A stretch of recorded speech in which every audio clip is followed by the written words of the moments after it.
इन्टरनेटको धेरै प्रयोग भइरहेको अहिलेको समयमा अनलाइनमा रहेका व्यक्तिगत डेटामाथि साइबर आक्रमण तथा अनधिकृत पहुँच राख्ने घटना बढिरहेका छन्। केही सावधानी अपनाउँदा यस्तो जोखिम कम गर्न सकिन्छ।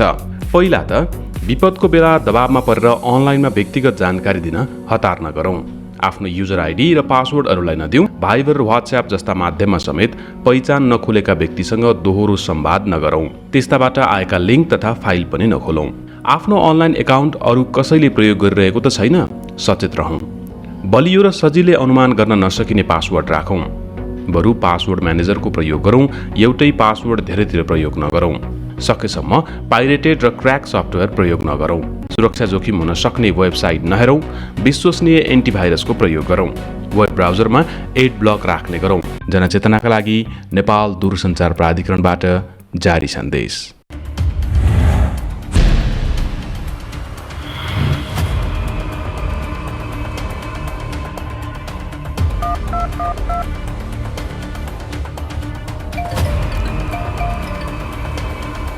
नमस्कार। कार्यक्रम कोभिड हटलाइनमा यहाँलाई हार्दिक स्वागत छ। कार्यक्रमको साथमा उपस्थित छु म केशव घिमिरे। नेपाल दूरसञ्चार प्राधिकरण र नेपाल टेलिभिजनको संयुक्त प्रस्तुति कार्यक्रम कोभिड हटलाइन यहाँहरूमाझ प्रत्येक दिन आउने गर्छ।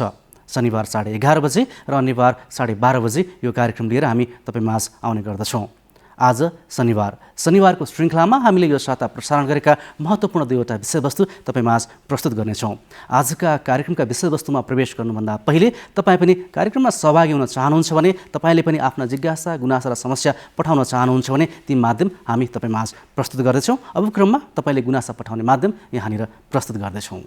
कार्यक्रम कोभिड हटलाइनमा कोरोना भाइरस कोभिड-19 का कारण सिर्जना भएका विभिन्न समस्या वा गुनासो राख्नका लागि सम्पर्क माध्यमहरू: फोन, एसएमएस र भाइबरका लागि 98 427 49 075, Facebook NTV response, email ntvcovid19response@gmail.com। तपाईँ पनि यी माध्यम प्रयोग गरेर आफूसँग रहेका जिज्ञासा, गुनासा र चासोहरू हामीमाझ पठाउन सक्नुहुन्छ। तिनको समाधानका लागि हामी 24 घण्टा तपाईँको साथमा छौँ। दर्शकवृन्द, आज शनिबारको श्रृङ्खलामा हामीले यो साता प्रसारण गरेका महत्त्वपूर्ण दुईवटा विषयवस्तु तपाईँमाझ प्रस्तुत गर्ने गर्छौँ। यो साता हामीले प्रजनन स्वास्थ्यसँग सम्बन्धित रहेर कुराकानी गरेका थियौँ। खास गरी कोरोना भाइरसको सङ्क्रमण दर बढेको अवस्थामा कोरोना भाइरसको सङ्क्रमण भएका व्यक्तिहरूमा के प्रजनन स्वास्थ्यमा समस्या आउँछ, के असर पर्छ भन्ने खालको जिज्ञासाहरू हामीमाझ आएको थियो र हामीले यो जिज्ञासा सम्बोधनका लागि विज्ञसँग कुराकानी गरेका थियौँ। अब क्रममा अनुसन्धानकर्ता डाक्टर रमेश आचार्यसँग गरिएको कुराकानी तपाईँमाझ प्रस्तुत गर्दैछौँ। डाक्टर साहब, स्वागत छ यहाँलाई कार्यक्रममा।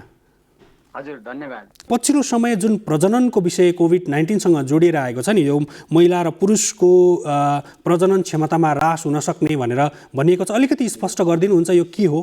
कोभिड-19 को कारणले चाहिँ अहिले इरेक्टाइल डिस्फङ्सन या सेक्सुअल डिस्फङ्सन भएको छ। कतिपय चाहिँ पुरुष महिलामा चाहिँ प्रजनन गर्न सक्ने या शारीरिक सम्बन्धमा चाहिँ ह्रास आएको भनेर चाहिँ विभिन्न आर्टिकल इन्टरनेसनल जर्नलहरूमा पब्लिस भएको छ। यसलाई हामीले चाहिँ विशेष गरी दुईटा महत्त्वपूर्ण एङ्गलले बुझ्नुपर्ने हुन्छ। पहिलो चाहिँ यो हुँदा कोभिड-19 भइसकेपछि यो कसरी चाहिँ सेक्सुअल डिस्फङ्सन या इरेक्टाइल डिस्फङ्सन हुन्छ भन्ने कुरा मेजर पार्ट हो। यसलाई मैले अलिकता मेडिकल भाषामा भन्न खोजेँ। यसलाई चाहिँ inner wall of the blood vessels, जो पेनिसको inner wall of the blood vessels, जसलाई हामी इन्डोथेलियल भनेर भन्छौँ, त्यो इन्डोथेलियल मा चाहिँ पेनिसमा जब ब्लड सप्लाई चाहिँ लिमिट मात्रामा हुन्छ र त्यो चाहिँ इन्डोथेलियल सर्फेसमा चाहिँ कोरोना भाइरसले एट्याक गर्छ। जब कोरोना भाइरसले एट्याक गर्छ, त्यो इन्डोथेलियल सर्फेस या ब्लड भेसलमा चाहिँ लिमिटेड ब्लड सप्लाई हुन्छ। पेनिसमा जब लिमिटेड ब्लड सप्लाई हुन्छ, त्यतिखेर चाहिँ यो ब्लड भेसल्सहरू चाहिँ इमिडिएटली ब्लक्ड हुन सक्छन्। ब्लक्ड हुने सम्भावना बढी हुन्छ र त्यो ब्लक्ड हुँदाखेरिमा चाहिँ जेनरली चाहिँ यो फिजियोलोजिकल, साइकोलोजिकल र सिस्टमिक इफेक्टले गर्दाखेरिमा हाम्रो तीनवटा सिस्टममा चाहिँ प्रभाव पर्छ। पहिलो प्रभाव भनेको कार्डियोभास्कुलर सिस्टम, जसलाई हामी चाहिँ मुटुसँग सम्बन्धित सिस्टम भन्छौँ। अर्को सेन्ट्रल नर्भस सिस्टम, जो ब्रेनमा यसको असर पर्छ, र त्यसै गरी इन्डोक्राइन सिस्टममा चाहिँ प्रभाव पर्छ। जब इन्डोक्राइन सिस्टममा या सेन्ट्रल नर्भस सिस्टममा या यो कार्डियोभास्कुलर सिस्टममा यसले प्रभाव पारिसकेपछि स्वभावतः यसलाई चाहिँ अलिकता ब्लड क्लट चाहिँ हाई मात्रामा चाहिँ ब्लड क्लट छ भने मान्छे चाहिँ स्ट्रोक भएर या चाहिँ अक्युट कार्डिक इन्जुरी भएर मान्छे डेथ हुन सक्छ। आइसियु भेन्टिलेटरमा गएर पनि मान्छे नबाच्न सक्छ कोभिडको कारणले, यसलाई पहिला भन्न सक्छौँ।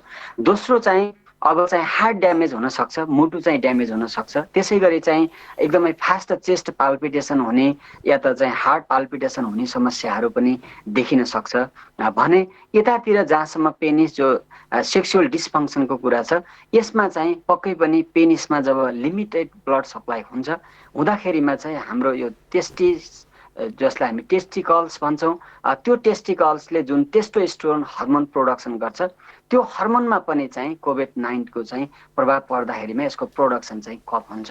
त्यसकारण लो चाहिँ टेस्टोस्टेरोन हर्मोन चाहिँ जब प्रोडक्सन हुन्छ त्यतिखेर डेफिनेटली पेनिसमा विशेष गरी पुरुषको प्रजननमा जुन हरास आउने कुरा छ त्यो पेनिस चाहिँ कन्ट्र्याक्ट र चाहिँ हामीले टाइटर भन्छौँ त्यो चाहिँ हुँदैन, किनभने चाहिँ ब्रेनलेस सिग्नल, ब्रेनको सिग्नलबाट केमिकल सिग्नलहरू र इनफ मात्रामा ब्लड सप्लाई चाहिँ पेनिसमा भएन भने पेनिस कन्ट्र्याक्ट हुने या टाइटर हुने हुँदैन। डाक्टर साहब, यहाँ मैले बिचमा अलिकति रोकेँ, जस्तो यसमा अलिकति दुविधा भएको चाहिँ यो कोरोना भाइरस सङ्क्रमण भइसके पछाडि अथवा त्यसको सेरोफेरोमा पुरुष बसिसके पछाडि अथवा अहिले हामी पछिल्लो समय जुन खालको खोप अभियानमा सञ्चालन गरिरहेका छौँ विश्वव्यापी रूपमा, नेपालमा पनि त्यो अभियानहरू सञ्चालन भइरहेछ, खोप पछाडिको अवस्था हो कि कोरोना मैले अगाडि राखेको जिज्ञासासँग सम्बन्धित छ? यो तपाईँले जुन इलाज यो खोपको यसमा चाहिँ अहिलेसम्म 70 करोड भन्दा बढी संसारभरिको नागरिकले विभिन्न खालको भ्याक्सिनहरू, अभाइलेबल भ्याक्सिनहरू WHO अप्रुभड या त WHO अप्रुभल नभएका थर्ड स्टेज क्लिनिकल ट्रायलका भ्याक्सिनहरू लगाइसक्नु भएको छ।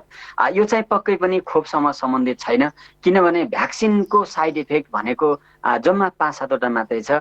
मान्छेलाई स्लाइटली फिभर 2-3 दिन ज्वरो आउने, जो तपाईँ हामीले पनि भ्याक्सिन लगाइसकेपछि अनुभव भयो होला, रेड हुने, स्वेलिङ हुने, सामान्य कसैलाई नजिया भोमिटिङ हुने, चिल्स हुने, यी समस्या भन्दा बाहेक चाहिँ यो कारणले चाहिँ सेक्सुअल डिसफङ्सनमा कुनै पनि सम्बन्ध छैन। र यहाँले अहिले जुन खालको विषयमा जानकारी गराइराख्नु भएको छ अलिकति बढी पुरुषहरूको विषयमा आइरहेको छ, सँगसँगै त्यहाँ महिलाका विषयहरू पनि आएका छन्। केही कम महिलाहरूमा पनि पुरुषको दाँजोमा चाहिँ यो खालको समस्या जुन कोरोना भाइरसको कारणले गर्दाखेरि जुन प्रश्न हामीले प्रजनन स्वास्थ्यसँग सम्बन्धित प्रजनन क्षमताको विषयमा हामीले कुरा गर्दैछौँ, त्यो महिलासँग चाहिँ यो कतिको सम्बन्धित छ? केही अध्ययनहरूले चाहिँ केही कम हो भन्ने पनि गरेका छन्, यो जिज्ञासालाई मेटाइदिनुहुन्छ? हो, यसमा चाहिँ अहिलेसम्म पछिल्लो समय चाहिँ यो एसिसिट युनिभर्सिटी इजिप्टको, Rome university Italy, Peking university, Tongji medical college, Wuhan university, त्यसपछि Harvard medicine infectious medicine centre लगायत केही चाहिँ संसारको चाहिँ टप रिनाउन्ड युनिभर्सिटीको रिसर्च एक्सपर्टहरू इन्फेक्सियस डिजिज र विशेष गरी चाहिँ कोभिड-19सँग अहिले जो अन्डर रिसर्च गरेर इन्टरनेसनल जर्नलमा आर्टिकल पब्लिसहरू गरिराख्नु भएको छ। साइन्टिस्टहरूको चाहिँ 8-10वटा युनिभर्सिटीको साइन्टिस्टको चाहिँ अहिलेसम्मको रिसर्चले के भन्छ भन्दाखेरिमा पुरुषमा चाहिँ 7 गुणा चाहिँ 7% भनेको टोटल महिलाको भन्दा चाहिँ बढी चाहिँ प्रब्लम आएको छ। अब जहाँसम्म महिलाको र पुरुषको कुरा छ, यसलाई हामीले त्यो देशको नागरिक, त्यसले गर्ने पेसा र त्यो चाहिँ कति समयदेखि चाहिँ जबलेस या होम आइसोलेसनमा बसेछ भन्ने कुरालाई महत्त्वपूर्ण रूपमा लिनुपर्छ। जस्तो पछिल्लो समय नेपालमा 1 वर्षमा लकडाउन भएपछि नेपाल, इन्डिया, बङ्गलादेशको अहिलेसम्म रिसर्च आर्टिकलहरू जो पब्लिस भएको छ, यसले चाहिँ 3.3 देखि 4% चाहिँ पुरुष महिलामा चाहिँ सेक्सुअल एक्टिभिटी चाहिँ घरमा बसेको कारणले बढेको देखाउँछ। यता एसियन कन्ट्रीमा हेऱ्यो भने, युरोपमा चाहिँ Italy, German, France, UK, America, Australia, क्यानाडामा हेऱ्यो भने त्यहाँ पक्कै पनि नागरिकहरू 24 घण्टामा 15 घण्टा काम गर्नु पर्थ्यो, तर उहाँहरूको चाहिँ लाखौँ नागरिकहरूको, करोडौँ नागरिकहरूको जब लेस भयो। जब जब लेस भयो, उहाँहरू होम आइसोलेसनमा बस्नुभयो, जागिर विहीन हुनुभयो, उहाँहरूमा चाहिँ साइकोलोजिकल इफेक्ट अन्तर्गत चाहिँ एन्जाइटी, डिप्रेसन, स्ट्रेस र फियर चाहिँ अटोमेटिक आयो र जसको कारणले चाहिँ सेक्सुअल हरासमेन्ट, मानसिक तनाव बढ्यो र चाहिँ सेक्सुअल डिजायरनेस चाहिँ कम भयो। त्यसकारण चाहिँ युरोप, युके र अमेरिका र एसिया या त अरू देशलाई हामीले चाहिँ फरक ढङ्गले बुझ्नुपर्छ। यो दोस्रो कुरा। तेस्रो कुरा चाहिँ हामीले के बिर्सिनु हुँदैन भने हामी मानसिक तनावमा या त शारीरिक तनावमा या त जागिरको तनावमा या अरू कुनै तनावको कारणले हामीले मेडिसिन खाएको छौँ कि छैनौँ त्यो महत्त्वपूर्ण कुरा हुन्छ। किनभने हाम्रो शरीरमा जुन सेरोटोनिन भन्ने एउटा हर्मोन हुन्छ त्यो एक्सेसिभ प्रोडक्सन भयो भने पनि हाम्रो शरीरमा चाहिँ डेफिनेटली सेक्सुअल डिजायर हुँदैन। अब अघि मैले मेडिकल कन्डिसनको कुराहरू पनि भनिसकेँ। त्यसकारण चाहिँ यसलाई कोभिड भन्दा बित्तिकै सबै नागरिकलाई, त्यो सबै देशको नागरिकलाई सेम खालको सेक्सुअल डिसफङ्क्सन हुन्छ, त्यो सबै व्यक्तिमा एउटै खालको लागु हुन्छ भन्ने हुँदैन। किनभने सबै व्यक्तिको फिजियोलोजी र प्याथोलोजी कन्डिसन फरक हुन्छ, त्यसले गर्ने कामको प्रकृतिहरू फरक हुन्छ र त्यसले हरेक व्यक्तिलाई कसैलाई बढी प्रभाव पार्छ भने कसैलाई कम प्रभाव पार्छ। अब यो रोकथामको विषय पनि अब यति जिज्ञासा भइसके पछाडि हामीले धेरै जिज्ञासा त मेट्ने प्रयत्न गऱ्यौँ। सँगसँगै अब यसबाट कसरी भयो, यो कोरोना भाइरसबाट बच्न त आफैमा एउटा जटिल बनिसकेको सन्दर्भ छ। फेरि यतापट्टि प्रजनन क्षमताको विषयमा पनि प्रश्नहरू आइराख्दाखेरि, जिज्ञासाहरू आइराख्दा अब कसरी बचाउने त आफ्नो प्रजनन क्षमतालाई, सँगसँगै कोभिड-19बाट पनि बच्नु पर्यो। हो, यसलाई राम्रो प्रश्न गर्नुभयो। जो एक्सपोजर भइसक्नु भएको छ, विशेष गरी यसलाई चाहिँ हामीले 20 देखि 45 वर्ष, 45 देखि 65 वर्ष, 65 देखि 80 वर्ष गरेर 3टा डिभिजनमा विभाजन गर्न सक्छौँ सेक्सुअल डिसफङ्क्सनलाई। 45 वर्षभन्दा कम उमेरको नागरिकहरूमा पनि भएको रिसर्चहरू, जस्तो रोम युनिभर्सिटीले 100वटामा गरेको छ, पेकिङले अहिलेसम्म 9000 केसहरूमा यस्तो सेक्सुअल डिसफङ्क्सन भएको केसहरूमा हेरेको छ। त्यसकारण अहिले पछिल्लो कुराहरू चाहिँ 4वटा कुरामा चाहिँ प्रिभेन्टिभ भयो भने महत्त्वपूर्ण रोकथाम हुन सक्छ। पहिलो भनेको तपाईँहरू कुनै पनि उमेरको हुनुहुन्छ, डायबिटिज छ, तपाईँकोमा प्रेसरको बिरामी हुनुहुन्छ, ओभरवेट छ, कोलेस्ट्रोल छ, तपाईँ धुम्रपान मद्यपान गर्नुहुन्छ भने कृपया प्रेसर र सुगरको औषधि नियमित खाइदिनुहोस्, धुम्रपान र मद्यपान नगर्नुहोस्। र यसले चाहिँ तपाईँलाई मिनिमम एउटा लेभलमा चाहिँ तपाईँलाई सेक्सुअल डिजायर हुनसक्छ, यो पहिलो। दोस्रो चाहिँ तपाईँ कुनै पनि खालको तनाव, जागिरविहीन भएको अवस्था या तपाईँले चाहिँ घरमा पारिवारिक अवस्था या अरू कुनै मेडिकेसन या अरू कुनै तनावको कारणले तपाईँ चाहिँ यो सेक्सुअल डिसफङ्क्सनमा हुनुहुन्छ, तपाईँ एन्जाइटी डिप्रेसनमा स्टेजमा हुनुहुन्छ भने पक्कै पनि सम्बन्धित चिकित्सकलाई देखाएर तपाईँ तनावबाट मुक्त हुने प्रयास गर्नुहोस् र पानी प्रशस्त मात्रामा खानुहोस्। यो दोस्रो प्रिभेन्टिभ रोकथामको महत्त्वपूर्ण उपाय हुनसक्छ। तेस्रो चाहिँ रेगुलर एक्सर्साइज गर्ने कुरा, अल्कोहल लिमिट गर्ने कुरा, टोबेकोलाई लिमिट गर्ने कुरा र इनफ मात्रामा चाहिँ निन्द्रा परेको छैन भने सुत्ने कुरालाई पहिलो प्रायोरिटीमा दिनुहोस्। इनफ मात्रामा सुत्नु भयो र स्ट्रेस फ्री हुनुभयो भने त्यसले पनि तपाईँलाई चाहिँ सेक्सुअल डिजायरमा चाहिँ महत्त्वपूर्ण प्रभाव पार्न सक्छ, यो तेस्रो। र चौथो चाहिँ पक्कै पनि यी तनावहरू कम तपाईँ आफैले बुझेर नहुन सक्छ। तपाईँ कुनै मानसिक तनावमा या तपाईँलाई फिजिकल इफेक्ट अन्तर्गत कुनै प्रेसर, सुगर, कोलेस्ट्रोल कुनै प्रब्लम छ, लामो समयसम्म चिकित्सकको सम्पर्कमा जानु भएको छैन भने एकचोटि चाहिँ चिकित्सकलाई देखाएर मिनिमम पनि युरिन एनालाइसिस, युएसजी गर्न सक्छौँ, इसिजी गर्न सक्छौँ, नर्मल ब्लड टेस्टहरू गर्न सक्छौँ र यी कुराहरूबाट मात्रै तपाईँको शरीरभित्रको इन्टर्नल फिजियोलोजी भनेर भन्छौँ या इन्टर्नल प्याथोलोजी थाहा हुन्छ। बाहिर हेरेर कुनै पनि व्यक्तिलाई के रोग छ भनेर भन्न सकिँदैन र यी कुराहरूलाई चाहिँ तपाईँहरूले ध्यान दिनुभयो भने पक्कै पनि तपाईँमा जुन सेक्सुअल डिजायरनेस कम भएको छ या कतिपय चिन्तित हुनुहुन्छ त्योबाट तपाईँहरूले केही न केही अवस्थामा चाहिँ छुटकारा पाउन सक्नुहुन्छ। यहाँको यो महत्त्वपूर्ण समय र जानकारीको लागि धेरै धेरै धन्यवाद। दर्शकवृन्द, यसै गरी यो साता हामीले कोरोना भाइरससँग सम्बन्धित रहेर कुराकानी गरेका थियौँ। खास गरी भारतमा जुन 3 साताको अवधिमा 5 गुणाको दरले कोरोना सङ्क्रमण बढ्यो, त्यो सङ्क्रमण बढ्दै गर्दा नेपाल पनि उच्च जोखिममा रहेको कुरा विविधै छ र हामीले सतर्कता अपनाउनु पर्ने हुन्छ नै। र यसरी हामीले सतर्कता अपनाउँदै गर्दाखेरि भारतबाट सङ्क्रमण नेपाल पस्ने सम्भावना कति छ र कस्ता विषयमा केन्द्रित रहेर हामीले सतर्कता अपनाउनुपर्छ, यो विषयमा हामीले कुराकानी गरेका थियौँ। यो साता हामीले जनस्वास्थ्य विज्ञ डाक्टर रविन्द्र पाण्डेसँग यसै विषयमा केन्द्रित रहेर कुराकानी गरेका थियौँ। अब क्रममा सो कुराकानी तपाईँमाझ प्रस्तुत गर्दैछौँ। डाक्टर साहब, यहाँलाई कार्यक्रममा स्वागत छ। नमस्कार। जस्तो अहिले पछिल्लो समय भारतको अवस्थालाई हेर्ने हो भने 3 हप्ताको जुन सङ्क्रमण दर छ त्यो चाहिँ 5 गुणा बढेको छ। यसले गर्दा नेपालमा पनि अहिले सङ्क्रमण दर बढ्दै गएको अवस्था छ। अब यो सङ्क्रमण दर बढ्दै गर्दाखेरि यो अवस्था आउँदै गर्दा हामी अब थप जोखिममा त छौँ नै, यो अब पछिल्लो तथ्याङ्कले पनि देखाउँछ। यो डरलाग्दो अवस्थाबाट अब कसरी बच्ने, कसरी अगाडि बढ्ने, यहीँबाट कुराकानी सुरु गरौँ। हजुर, सबभन्दा ठुलो कुरा त जस्तो चाहिँ जसरी युरोपमा चाहिँ कोरोनाले गर्दाखेरि चाहिँ आक्रान्त छ, त्यसै गरी हाम्रो छिमेकी देशमा पनि एकदमै असाध्य रफ्तारमा चाहिँ सङ्क्रमण बढिरहेको छ र इन्डियामा सङ्क्रमण रफ्तारमा बढीसँगै नेपालका सीमा क्षेत्रमा त्यसको प्रेसर परेको छ। त्यसले गर्दाखेरि नेपालमा पनि यो सङ्क्रमण चाहिँ बढ्दै गएको छ र अस्ति स्वास्थ्य मन्त्रीले पनि भन्नुभएको छ कि जेठ असारमा चाहिँ अलिकति पिक अवस्थामा आउँछ भनेर स्वास्थ्य मन्त्रीले पनि भनिसक्नु भएको छ। भनेपछि यसको अर्थ के हुन्छ भने सङ्क्रमण चाहिँ दोस्रो लहर नेपालमा सुरु भइसकेको छ। यो चाहिँ ठुलो स्केलमा देखिएको छैन, तर चाहिँ अब आगामी दिनहरूमा यो सङ्क्रमण चाहिँ बढ्दै जान्छ।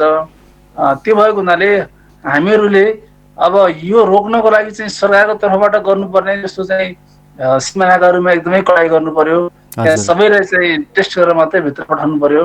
त्यस्तै अर्को भनेको जनस्वास्थ्यको मापदण्ड चाहिँ पालन गराउनु पर्यो। अनि त्यसपछि कन्ट्याक्ट ट्रेसिङलाई एकदमै छिटो छरितो र चुस्त चाहिँ बनाउनु पर्ने हुन्छ।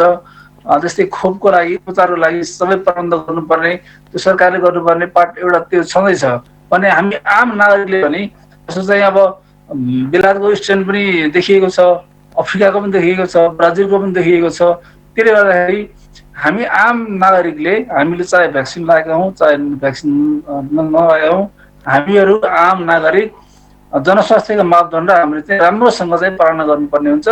खास गरेर हामीले चाहिँ अहिले चाहिँ अमेरिकामा चाहिँ प्र्याक्टिस के भइरहेको छ भने डबल मास्क हाल्ने जुन प्र्याक्टिस भएको छ, हामीले चाहिँ मास्कलाई एकदमै राम्रो, खास गरी सबभन्दा कोरोना भाइरस सर्ने चाहिँ नाकबाट हो सबभन्दा बढी।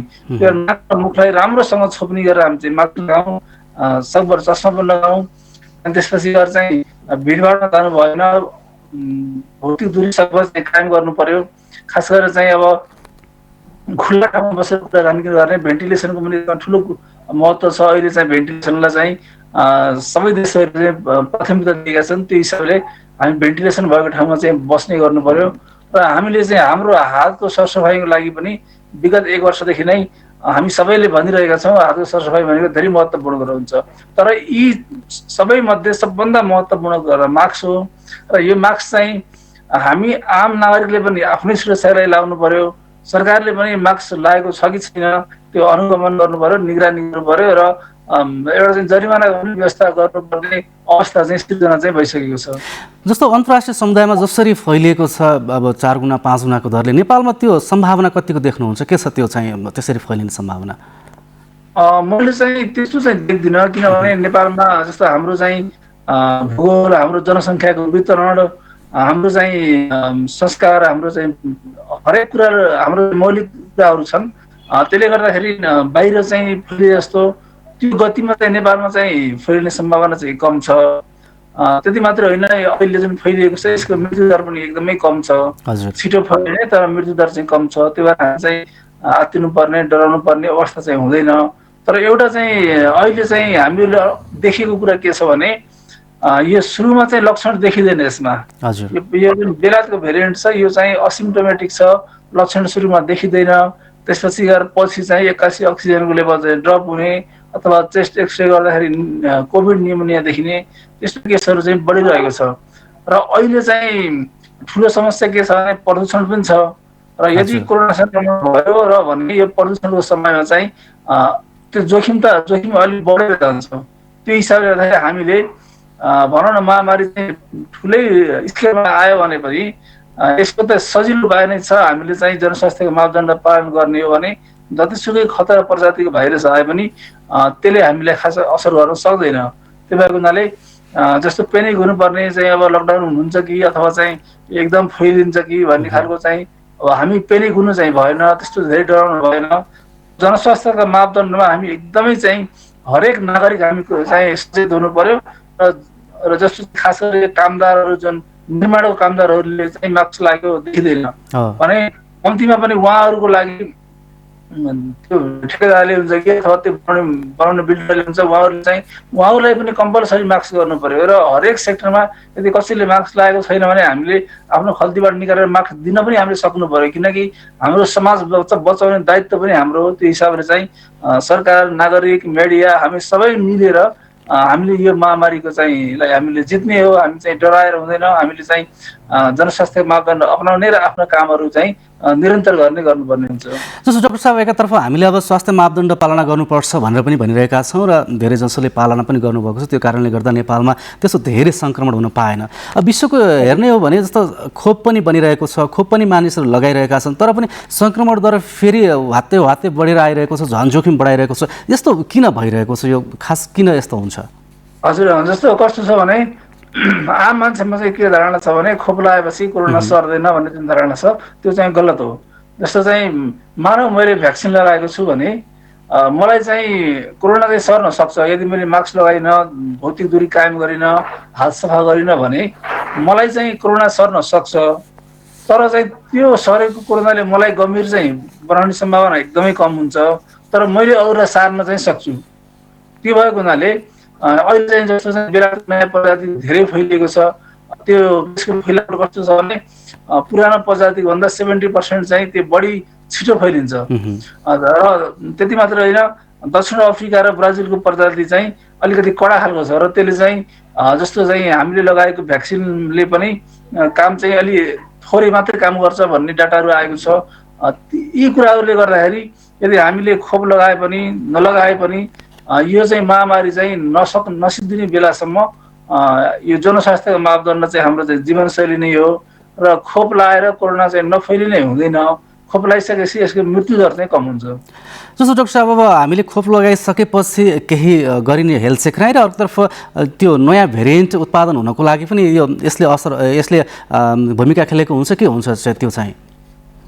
जस्तो चाहिँ कस्तो हुन्छ भने यो कोरोना भाइरस चाहिँ आरएनए भाइरस हो र यसको म्युटेसन पटक पटक भइरहन्छ र यसको म्युटेसन हाम्रो सौभाग्य स्वरूप के भयो भने जस्तो दक्षिण एसियामा चाहिँ म्युटेसन हुँदाखेरि कमजोर हुँदै हुँदै गयो भने उता युरोपतिर चाहिँ उहाँहरूको दुर्भाग्य के भयो भने म्युटेसन हुँदाखेरि कडा प्रजाति आउँदै गयो। त्यसले गर्दाखेरि यो म्युटेसन त यो भइरहन्छ। डाक्टर साहब जस्तो पछिल्लो समय भारतबाट ल्याएको खोप पनि लगाइसकेको छ, चीनबाट आएको खोप पनि लगाइदिएछ। अब यी दुई खोपमा कतिको फरक छ यहाँ तपाईँलाई यो जान्न चाहौँ हामी यहाँनिर? जस्तो चाहिँ हाम्रो इन्डियाबाट ल्याएको खोप चाहिँ अक्सफोर्ड युनिभर्सिटी बेलायतले चाहिँ रिसर्च गरेको अनि ब्रिटिस स्विडिस चाहिँ कम्पनी एस्ट्राजेनेकाले उत्पादन गरेको र त्यसको चाहिँ भारतमा विश्वकै सबभन्दा ठुलो खोप उत्पादक संस्था सिरम इन्स्टिच्युट अफ इन्डियाबाट चाहिँ रिप्रोडक्सन भएको भ्याक्सिन हो। चीनबाट जुन खोप आएको छ त्यो खोप चाहिँ जस्तो चाहिँ दुबईमा युएईमा विश्वका 125वटा देशका 31,000 नागरिकमा चाहिँ यसको क्लिनिकल ट्रायल भएको थियो र त्यहाँ 86% चाहिँ प्रभावकारी देखिएको छ। र खास गरेर बहराइन, युएई लगायतका देशमा भएका नेपालीहरू लाखौँ नेपालीहरूले यही भ्याक्सिन लाउनु भएको छ। चीनमा भएका नेपालीहरूले पनि यही भ्याक्सिन लाउनु भएको छ र यो भ्याक्सिन चाहिँ सुरक्षित देखिएको छ र यसको प्रभावकारिता चाहिँ 80% को एराउन्डमा देखिएको छ, जबकि हामीले पहिले लागेको भ्याक्सिनको चाहिँ इफेक्टिभनेस चाहिँ भनेको इफिकेसी भनेको 70% हो।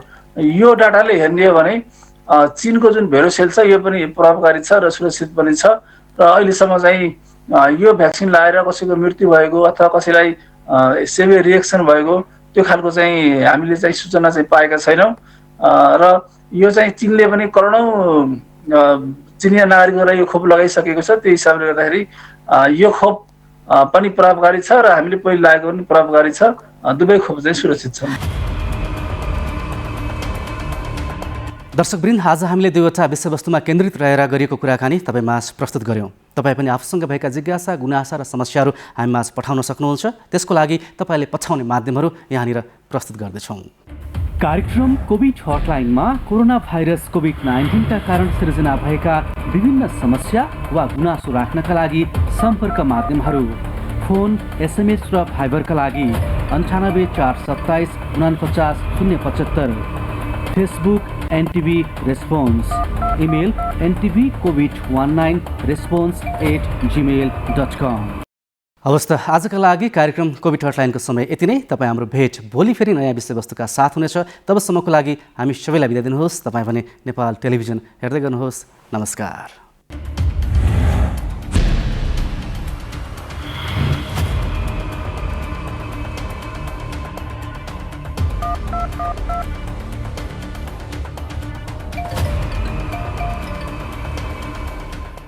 इन्टरनेटको धेरै प्रयोग भइरहेको अहिलेको समयमा अनलाइनमा रहेका व्यक्तिगत डेटामाथि साइबर आक्रमण तथा अनधिकृत पहुँच राख्ने घटना बढिरहेका छन्। केही सावधानी अपनाउँदा यस्तो जोखिम कम गर्न सकिन्छ। पहिला त विपदको बेला दबावमा परेर अनलाइनमा व्यक्तिगत जानकारी दिन हतार नगरौँ।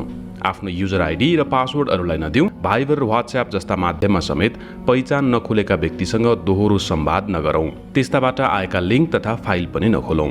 आफ्नो अनलाइन एकाउन्ट अरू कसैले प्रयोग गरिरहेको त छैन, सचेत रहौँ। बलियो र सजिलै अनुमान गर्न नसकिने पासवर्ड राखौँ।